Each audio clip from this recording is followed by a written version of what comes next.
All right, ready to dive into something pretty incredible. Always. What do we got? Consciousness. Yeah. We're tackling how our brains create the feeling of awareness, thoughts, feelings, like the sense of being you. The big questions. I like it. And we've got a great guide, Stanislas Dehaene's Consciousness and the Brain. This book is packed with research on how scientists are trying to figure out the neural code of our thoughts. Yeah, it's one of the biggest mysteries in science, right? How this physical organ, the brain, makes our entire inner world. Exactly. And something Dehaene talks about that really surprised me. Well, I always thought Freud was the first to propose the unconscious mind. But turns out, not true. Nope, not at all.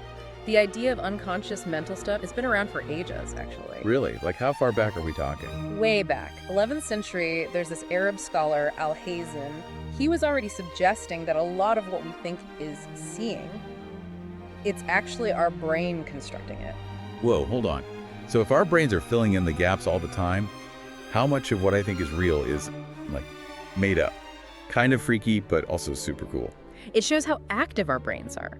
It's not just passively taking in the world, it's shaping our experience. And Al-Hazen wasn't alone in thinking this way. Oh, so there were other scientists on this track too. Yeah, way before Freud, you had guys like Henry Maudsley and Sigmund Exner.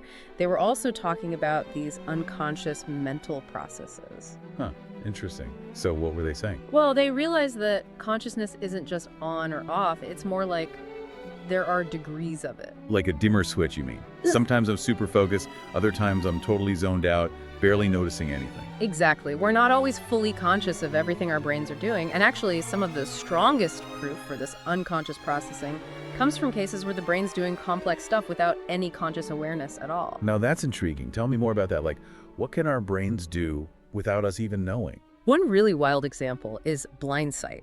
Imagine this. Someone has damage to their visual cortex, the part of the brain that processes sight, right? Yeah, I'm following. Well, even though they can't consciously see, they can still react to things. What? So you're saying they're, like, functionally blind, but their brain still processes the visual information? That's messing with my understanding of how vision works. Yeah, it's pretty amazing, right? Yeah. There's this famous case, patient DF. She had carbon monoxide poisoning, and it damaged her brain so she couldn't consciously see shapes, like couldn't tell you if something was a square or a circle. Wow, seriously? But here's the thing. If you asked her to reach out and grab that object, she could do it perfectly, even adjust her hand to the right shape. Mind blown. So on some level, her brain was still see the shape, even though she didn't know it consciously. Yeah. Like a hidden part of the brain working away. Okay, what other cool tricks can our brains do without us being aware? Well, have you ever heard of subliminal priming? Is it like those stories about movie theaters flashing messages to make you buy more popcorn? Haha, that's the Hollywood version. Subliminal priming is a real technique, though, used in research. Basically, they flash a word or image so fast you don't consciously see it, but it can still affect how you act later on. Okay, so it's sneaky brain stuff. How does that work? Is there like a specific part of my brain handling this hidden information? It's not so much about a specific location, more like networks of associations in the brain. There was this study, they flashed the word house super quickly, subliminally. Then they showed the word radio long enough to be seen normally. And guess what? People went crazy for radio ads about houses. Not quite, but close. The people who saw a house, even though they weren't aware of it, they were way faster at recognizing radio as a word. Huh, that is weird. Why would house make me see radio faster, even if I didn't notice house in the first place? Because our brains are constantly making connections, right? So house activates related ideas, even unconsciously. Things you'd find in a house, like a radio. That link, even though it's hidden, speeds up how you recognize the word. It's like a whisper from your brain to your conscious mind. These examples are incredible. Makes you wonder how the brain pulls all this different information together to make a cohesive conscious experience. And that's where Dehaene's global neuronal workspace theory comes in, right? Right. That theory tries to explain how consciousness emerges from the brain's ability to share information across all these different specialized areas it's got. Okay, break that down for me. Think of it like a global workspace, a stage where important info gets broadcast to a whole network of brain regions, not just isolated departments, but company-wide communication. I like that analogy. So instead of lots of little departments working on their own, Consciousness lets everyone in the company talk to each other. Exactly. Like the brain has its own internal news network. And consciousness, that's the breaking news that gets sent out to everyone. So how does that work in real life? Give me an example of this breaking news system in action. Okay, imagine a thirsty elephant. It needs to find water. Poor elephant. Right. So to decide to go towards a water hole, it has to combine lots of information, where things are, what they look like, memories of past water holes. Consciousness lets the elephant put it all together and make a smart decision. So consciousness helps us make sense of the world by connecting the dots. Exactly. Allows for flexible thinking, planning for the future, not just reacting to whatever's right in front of you. But this brings up a big challenge. How do you actually study consciousness? It's not like you can just, open up the brain and point to it. Yeah, true. It's not a physical thing you can just grab. Yeah. So how do scientists even approach this? Dehaene's argument is that we can find what he calls signatures of consciousness, like patterns in brain activity that reliably show up when someone's consciously aware of something. It's like a fingerprint, but a neural one, telling us, hey, this is consciousness happening. Okay, that's pretty cool. So how do they find these neural fingerprints? A big breakthrough has been being able to make images visible or invisible to someone on purpose, using techniques like masking. It's like a science magic trick that lets them control what goes into someone's consciousness and then watch their brain activity. Clever. So what have they found? What do these signatures of consciousness actually look like? Well, Dehaene says there are 4 key signatures that pop up reliably when something enters consciousness. Okay, I'm ready. Hit me with those signatures. First up, you see a sudden boost in brain activity related to, well, whatever is becoming conscious. It's like a whisper turning into a shout, spreading across different brain areas. Oh, so it's not just that certain parts of the brain light up, it's that they really light up, like turning up the volume. Exactly. And often free wave. It's a special electrical signal in the brain, and it pops up about 1/3 of a second after something becomes conscious. Wait, 1/3 of a second later?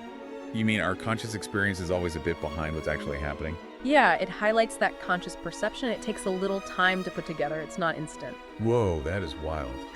Okay, what about the other 2 signatures? You mentioned high-frequency oscillations and, what was it, synchronization? Right. High-frequency oscillations, those are like a burst of brainwave activity. You can measure them with electrodes placed right on the brain. It's like a surge of electricity that says, aha, I got it. So it's like a little brain party when something becomes conscious. What about this synchronization thing? Synchronization, that's about how different parts of the brain, even ones far apart, start firing in sync when we become conscious of something. Like they're all getting on the same page, working together to bring that experience to awareness. So it's like an orchestra, all the different instruments suddenly playing the same note, creating this like harmonious sound. A perfect analogy. It's about brain areas communicating really effectively to create that unified conscious experience. Man, this is incredible. It's amazing that scientists can actually see these changes in the brain that match up with what we're experiencing subjectively. But how does this translate to real-world stuff? What's the practical use for these discoveries? One of the most exciting areas is in medicine. These findings could totally change how we diagnose and treat disorders of consciousness, like comas or vegetative states. It makes sense. Right now, doctors can only go by how a patient acts to tell how conscious they are. But what if someone is aware but can't communicate? Like trapped inside their own body? It's a scary thought, but these signatures of consciousness, they could help us figure out if someone is truly unconscious or if there's some awareness hidden there. So we could use brain imaging to look for those telltale signs, even in patients who seem completely unresponsive. Exactly, and researchers are already doing that. Dehaene talks about these studies where they used fMRI to scan the brains of patients in vegetative states, and they asked them to imagine doing things like playing tennis or finding their way around their home. Whoa, seriously? They asked people who couldn't even open their eyes to imagine playing tennis. Yep. And in some patients, the brain areas for those actions, like motor imagery or spatial navigation, they lit up, just like in healthy people. So even though they couldn't move or talk, their brains were responding to the instructions. That's both hopeful and kind of heartbreaking. To think there might be people who are conscious but can't let us know they're in there. Yeah, it brings up so many ethical questions about how we take care of these patients and how we figure out their wishes if they can't tell us directly. It's really pushing the boundaries of what we know about consciousness and what it means to be human. And this research, it's not just about those who've lost consciousness. it's also about understanding how it develops in the first place. That's a great point. Think about babies. For the first few months of life, they can't tell us what they're experiencing. We just have to go by how they act, which can be misleading. So how do we know when a baby first becomes conscious? Can we even study that? Dehaene thinks we can. He talks about this research using brain imaging and really clever experiments to actually track the development of consciousness in infants. Okay, that's fascinating. Tell me more about how they do that. One of the key things they've found is that babies' brains start to show those same signatures of consciousness. The amplification, the P3 wave, the synchronization as their brains grow and different regions connect. It suggests that the ability to be conscious sort of comes online gradually. So babies aren't born fully conscious, it develops over time. That seems to be the case. There's this one study, Dehaene talks about it, where researchers used EEG to record brain activity in 2-month-old babies while they listened to speech recordings. 2 months old, that's so tiny. I can't imagine them understanding anything at that age. You might be surprised. Their brains showed activity in the language network, kind of like what you'd see in adults listening to speech. And it was even stronger when the babies were awake and paying attention compared to when they were drowsy or asleep. So even that young, their brains were picking up on language. It's amazing. And it gets even more interesting. Their brains actually responded differently to sentences that were grammatically correct versus ones that were jumbled and didn't make sense. They were showing sensitivity to the meaning of the words. Wow, it makes you wonder what's going on in those little brains. And it also makes me wonder about consciousness in other animals. Are we the only ones who experience it, real consciousness? Ah, the big question. Well, Dehaene tackles that head on in the book. He doesn't think consciousness is just a human thing. He argues that the structure of the conscious workspace, the way it shares information globally, that probably evolved in other species too. It helps them be flexible and intelligent. But animals can't talk to us, tell us what they're experiencing. How can we really know if they're conscious? It's definitely a challenge. But Dehaene points to some really convincing evidence from animal behavior and brain activity, stuff that suggests some animals might have a form of consciousness. Like what? What kind of evidence are we talking about? Well, there's this fascinating area of research on metacognition. Meta what now? Metacognition. It's basically the ability to think about your own thinking, to be aware of what you know and don't know. So like having an awareness of your own mental state. Exactly. And researchers have come up with some pretty clever ways to test for metacognition in animals. Okay, now I'm really intrigued. Tell me about these tests. In one classic test, they train an animal to choose between 2 options. Then they give it the chance to opt out if it's unsure, like having a pass button when it's not confident. Huh. So they can tell the researchers, I don't know about this one. Right. And what's really interesting is that some animals, monkeys, dolphins, they'll actually use that pass option strategically, especially when the task is hard or when they know they mess up a lot. So it's not random guessing, they're actually judging how sure they are. That's pretty mind-blowing. Suggests a level of self-awareness that's, well, not what we used to think about animals. Yeah, it really challenges the old idea that humans are the only ones with these complex thought processes. So instead of a clear line between us and other animals, it's more of a spectrum of consciousness. Exactly. We might be at the top of that spectrum, but we're definitely not alone on it. Okay, this is giving me a lot to think about. Really changing my view of the animal kingdom. But gotta ask, if consciousness really is a product of brain activity, like Dehaene says, does that mean we're just biological machines? Free will is an illusion? Ah, the age-old debate. That's a whole other deep dive waiting to happen. But Dehaene's book does bring up some interesting points, like our sense of self, of making choices. It might come from the brain's ability to create a model of the world, to predict what'll happen based on our actions. So our brains are like little simulators, constantly running scenarios and helping us decide based on the most likely outcome. Kind of, yeah. And that process of thinking things through, making a choice, even if it's guided by stuff we're not aware of, that might be what gives us the feeling of free will. This is heavy stuff. We've only just scratched the surface of understanding consciousness. What else does Dehaene explore in the book? Well, there's this whole section about the future of consciousness research. Dehaene even talks about the possibility of creating artificial consciousness. Whoa, okay, now that's getting into some sci-fi territory. We're talking about machines that could actually feel things, be self-aware. Yeah, it's a wild concept for sure. Exciting and maybe a little unsettling too, right? Thinking about machines with feelings. It sounds like something out of a movie, but Dehaene seems to think it's not as crazy as it sounds. Okay, I gotta admit, the idea of a conscious machine is kind of blowing my mind. But how would we even start to create something like that? Dehaene's argument is that the more we understand the neural basis of consciousness, the closer we get to being able to design artificial systems that work the same way, like mirroring the brain's global workspace, that whole communication network we talked about. So instead of programming a machine with all these rigid rules, we'd create a system that can actually learn and adapt, like a human brain. Exactly.